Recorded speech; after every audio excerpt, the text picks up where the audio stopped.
Bine ați venit, dragii noștri, în această monumentală biserică, ctitorită de către Sfântul Martir Constantin Vodă Brâncoveanu, Biserica Sfântul Gheorghe Nou, de la kilometru 0.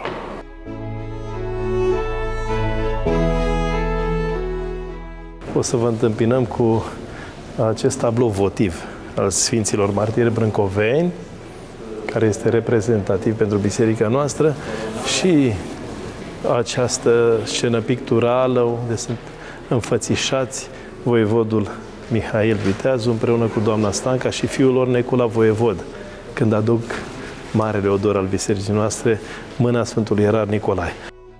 Istorie, artă, cultură, spiritualitate.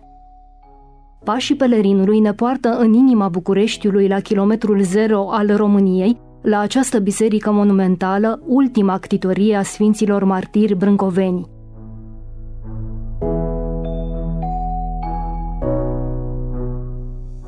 Suntem pe treptele pridvorului Bisericii Sfântul Gheorghe Nou, pridvor care este o reconstituire, este o creație din temelie a arhitectului Ștefan Bal și a echipei sale, terminat în 1990, atunci au plecat sculptorii. Ceea ce vedem are și contribuția excepțională a ultimei fiice a marelui scriitor și om de stat Barbu Ștefănescu de la Vrancea, respectiv arhitecta Henrieta de la Vrancea Jibori. Sesizată de faptul că prin 1984-85 biserica era în pericol de demolare, a intervenit personal către toate forurile de partid și de stat din acel moment, către Ceaușescu personal, către tovarășa Elena Ceaușescu personal. Și ceea ce vedem, respectiv pridvorul cu coloanele de piatră, portalul sculptat în stil brâncovenesc, de asemenea turlele bisericii din față, care însă nu au mai fost executate, au fost aprobate de Comisia Națională a Monumentelor, nu au mai fost executate, toate sunt opera dumnea ei, dublând practic activitatea arhitectului Ștefan Balș. Această operă s-a încheiat în 1987. Reabilitarea, finalizarea și finisarea bisericii, lucrări la care a participat și arhitectul Dan Ionescu, au pus în valoare detaliile arhitecturale din interior și pictura în stil post-bizantin, de manieră brâncovenească, realizată de Ioan Moldoveanu. În axul longitudinal al bisericii, respectiv la vest, este o foarte frumoasă statuie a domnitorului martir, Constantin Basarab Brâncoveanu, care este opera sculptorului Oscar Han. Această statuie a fost construită în 1938, dar nu a fost inaugurată niciodată. Chiar și așa, nu a fost pusă în discuție sau contestată de nicio autoritate, cum s-a întâmplat însă cu monumentul de la kilometrul 0. Kilometru 0, monumentul, care are în centru sfera armilară, adică compusă din aceste cercuri metalice din fier forjat, dintre care unul este foarte lat și decorat cu semnele zodiacale, a avut o mică poveste de genul, prima variantă a fost Sfântul Gheorghe ucigând balaurul, pentru că Sfântul Gheorghe este hramul principal al bisericii, și Constantin Paraschi nu a primit aprobare, respectiv nici primăria, din partea patriarhului Miron Cristea, care a spus că nu acceptă chip cioplit. Atunci primăria a realizat foarte repede, în 2-3 luni, o altă machetă, un alt proiect, a avizat un alt deviz și atunci s-a înlocuit Sfântul Gheorghe, care a fost mutat în Herăstrău, l-a înlocuit cu sfera armilară, tocmai pentru a marca locul, distanțele, rămânând ideea de a avea o roză a vânturilor cu cele 8 vârfuri, fiecare îndreptate către provinciile istorice ale României, Ardeal, Bucovina, Basarabia, Cadir-Later, Banat, Moldova, cu capitalele de județ în acel moment, acoperit la ordinul autorităților bolșevice, deci mai întâi a celor de ocupație bolșevice sovietice în sensul acesta, după 1948-49 cu pământ și nisip. Deci măcar cineva a avut inspirația la nivelul primăriei să nu-l distrugă. A fost salvat și a fost repus în valoare după 1990 printr-o inițiativă comună a primăriei municipiului București și a Uniunii Arhitecților. Deci prin 1997-98 a fost restaurat așa cum îl vedem. Întâmpinați de părintele paroh Emil Nedelea Cărămizaru, slujitorul altarului Sfântul Gheorghe Nou, intrăm în frumoasa capodoperă, ultima ctitorie a Sfântului Voievod și Martir Constantin Brâncoveanu. În capitală mai sunt și alte ctitorii brâncovenești, însă ele aparțin domniței Bălașa, doamnei Maria Brâncoveanu sau altor membri ai familiei. Biserica a fost zidită în anul 1707 și târnosită în ziua de prăznuire a Sfinților Apostoli Petru și Pavel. În unica monografie a bisericii, scrisă de părintele Emil Nedelea Cărămizaru, este evocat momentul târnosirii acestei biserici monumentale în prezența Sfântului Martir Constantin Brâncoveanu, a familiei sale și a multor ierarhi. Procesiunea organizată cu acest prilej a plecat de la Paraclisul Domnesc Curtea Veche și a ajuns la Biserica Sfântul Gheorghe. În cadrul acesteia, Patriarhul Ierusalimului Hrisant Notara a purtat deasupra capului racla Sfântului Nicolae.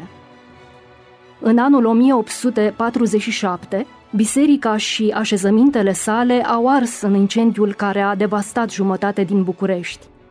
Dar atunci s-a consemnat și o minune că racla Sfântului Nicolae a rămas intactă, deși se topiseră clopotele bisericii de intensitatea incendiului și catapeteasma numai puțin a fost afectată, această monumentală catapeteasmă brâncovenească despre care vom discuta, și multe din odoare de asemenea au fost salvate și le avem acum în biserică. În anul 2014, la împlinirea a 300 de ani de la martirizarea Sfinților Brâncoveni, a fost resfințit acest sfânt locaș cu ocrotirea, binecuvântarea și participarea Preafericitului Părinte Patriarh Daniel, a întregului Sfânt Sinod și a multor delegații din întreaga suflare ortodoxă.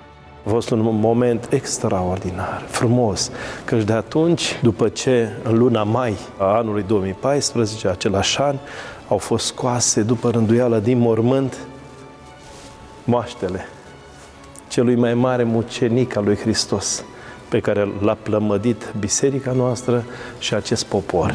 Și atunci așa a rânduit Dumnezeu, ca sub ocrotirea Părintelui Patriarh Daniel, în anul acesta de grație 2014, să scoatem din mormânt moaștele lui stropite cu sânge mucenicesc și să le punem după rânduială în această frumoasă și binecuvântată raclă, care cântărește aproape 70-80 de kilograme de argint și care a fost lucrată la atelierele Patriarhiei Române. Și împodobind mai departe atât de frumos, de armonios, cu acest baldachin lucrat în lemn de tei, de maestru Dobra, vă prezint aici acest document în original, care este înrămat în acest baldachin emis de către Institutul Francis Rainal, Institutul Antropologic al Academiei Române, care este semnat chiar de domnul academician Constantin Bălăceanu Stolnici, care este și președinte de onoare al acestui institut. Și după săpăturile arheologice și după expertiza antropologică au emis acest document de autentificare antropologică, arătând că ce este aici sunt osemintele binecuvântate, mucenicești, sfintele moaște ale Sfântului Voievod, martir Constantin Brâncoveanu.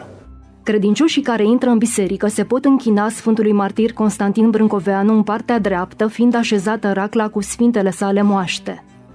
Atunci când Doamna Maria a adus sfintele oseminte ale domnitorului la anul 1720, a adus și o părticică din cele ale lui Mateiaș Brâncoveanu. Trebuie să mai amintim alte două lucruri importante: autentificarea raclei cu mâna Sfântului Ierarh Nicolae, precum și prezența unei candele care a aparținut lui Ștefan, al doilea fiu al domnitorului, și pe care ar fi donat-o domnița Bălașa, fiica voievodului. Aici este placa funerară a mormântului Sfântului Martir Constantin Brâncoveanu. Se știe că această placă a fost pusă în biserica aceasta și mormântul făcut pentru Sfântul Martir Constantin Brâncoveanu la anul 1720, în ziua de 18 iulie, când Doamna Măriei sale, Maria, aduce și candela aceasta, care este un veritabil epitaf, căci n-a scris pe placa de mormânt mesajul acesta atât de important. Această candelă ce s-a dat la Sfântul Gheorghe cel Nou luminează unde odihnesc oasele fericitului Domn. Eu, Constantin Vasarab Brâncoveanu, și ea este făcute de Doamna Măriei sale, Maria, care și domnia sa nădăjduiește întru Domnul tot aici să îi se odihnească oasele. Aceasta este o gromniță domnească a brâncovenilor și, după cum se știe, istoria este atât de frumoasă la anul 1914, când s-au plinit 200 de ani de la plecarea lor cu cununi mucenicești la cer. Atunci a fost descoperită candela printr-o lucrare a lui Dumnezeu. În anul 1932 au început săpăturile arheologice la acest mormânt, sub coordonarea lui Virgiliu Drăghiceanu și a istoricului Nicolae Iorga. Atunci au fost identificate osemintele cu tehnologia la care ajunsese știința în momentul acela. Și au stat osemintele mucenicești în Sfântul Altar până în ziua de 21 mai 1934, când s-a făcut o celebră procesiune la care a participat patriarhul de atunci, primul patriarh al României, Miron Cristea, regele Carol al II-lea, regele de mai târziu încoronat Mihai, și procesiunea a venit de la Patriarhia Română cu mii și mii și mii de credincioși bucureșteni și pelerini din țară până aici, și atunci au pus osemintele în mormânt și pecetea, și tăcerea s-a așternut cam mult timp. În patrimoniul bisericii mai există și un sfânt epitaf dăruit de Doamna Maria, restaurat în anul 2013 și pus în evidență de o splendidă ramă sculptată în lemn de stejar. A fost desfăcut mormântul, dar autoritățile comuniste au spus: doar desfaceți, îl consolidați, nu umblați la oseminte. Cu voia Sfântului Voievod, toate s-au împlinit la vremea lor. Și atunci, după rânduiala noastră sfântă și ortodoxă, Sfintele Moaște, în prezența delegatului Preafericirii sale, a înalt preasfințitului Părinte Varsanu, fie arhiepiscopul Râmnicului de acum, au fost spălate după rânduială cu aghiazmă, cu mir, Sfintele Moaște, și puse în această prea frumoasă raclă, de unde primesc binecuvântarea atâția creștini, români ortodoxi din țară și din străinătate, pelerini care vin aici, vizitatori străini, turiști care vin și vizitează și ei acest loc minunat și rămân și impresionați de frumusețea acestei biserici, acestei ctitorii brâncovenești. Acest epitaf, care este atât de frumos lucrat, ca un dar al Doamnei Maria, se pare că împreună cu osemintele mucenicești a adus odată și acest epitaf, care stă lângă mormânt și lângă mormântul voievodului Ioan Mavro Cordat, care este înmormântat imediat lângă mormântul acesta monumental, atât de important, al Sfântului Ctitor al bisericii noastre, Constantin Vodă Brâncoveanu. La realizarea reabilitării mormântului a participat și domnul arhitect Dan Ionescu. Am avut fericita ocazie să contribui ca șef de proiect la reabilitarea fațadelor bisericii și aici, imediat în dreapta mea, desfumarea osemintelor, apoi proslăvite ca moaștele Sfinților Martiri Brâncoveni și ale sfetnicului Anache Văcărescu în anul 2014. Lespedea pe care o vedem aici, ea s-a fragmentat. Probabil din cauza incendiului 1947 s-au prăbușit mase mari de zidărie. A fost fragmentată în 3 bucăți. Ea are peste o tonă și 200-300, deci este extraordinar de groasă, de mare, de grea, din Carrara, din toate datele. Formula pe care a aplicat-o arhitectul Balș a fost să o zidească. Securitatea se pare că s-a speriat foarte tare în momentul săpăturilor, ca nu cumva să devină un loc de pelerinaj, cum se întâmpla la Sfântul Dimitrie din Basarabia, dealul Patriarhiei. Și atunci au zidit pur și simplu, au zidit până la, acum o vedem foarte frumos pus în evidență, până la margine. Deci era într-o masă de beton, de ciment. În sfârșit, au zidit de asemenea și cripta. Deci placa aceasta pe care e așezată pardosală de marmură, foarte groasă, de 20 cm, sigur, cu ajutorul echipei tehnice s-a putut sparge și s-a putut ajunge la nivelul unde se găsesc cele 2 cripte. Către fereastră este cripta Mavrocordaților. Mormântul este neinscripționat. Este numai o horbotă foarte frumoasă brâncovenească, o dantelerie și însemnul heraldic al țării românești. În schimb, inscripția nu există, n-a fost dăltuită. După această operațiune s-a refăcut, s-a repoziționat lespedea, s-a repoziționat pe socul pe care îl vedem în acest moment, s-a restaurat, a fost o echipă de sculptori, domnul Siminic, expert, domnul Anton Rațiu, sculptorul cu echipa sa, Bineînțeles, o altă echipă lucra la coloanele interioare, la coloanele exterioare. Aveam și fațadele de realizat. Deci ceea ce vedem s-a făcut printr-un efort susținut sub directa priveghere a Părintelui Cărămizaru, care a fost extraordinar din acest punct de vedere și cu sprijinul Preafericitului Patriarh Daniel. În ediția următoare vom completa istoria acestei biserici monumentale. Mai sunt multe alte detalii și mărturisiri despre odoarele și binecuvântările pe care le găsim aici.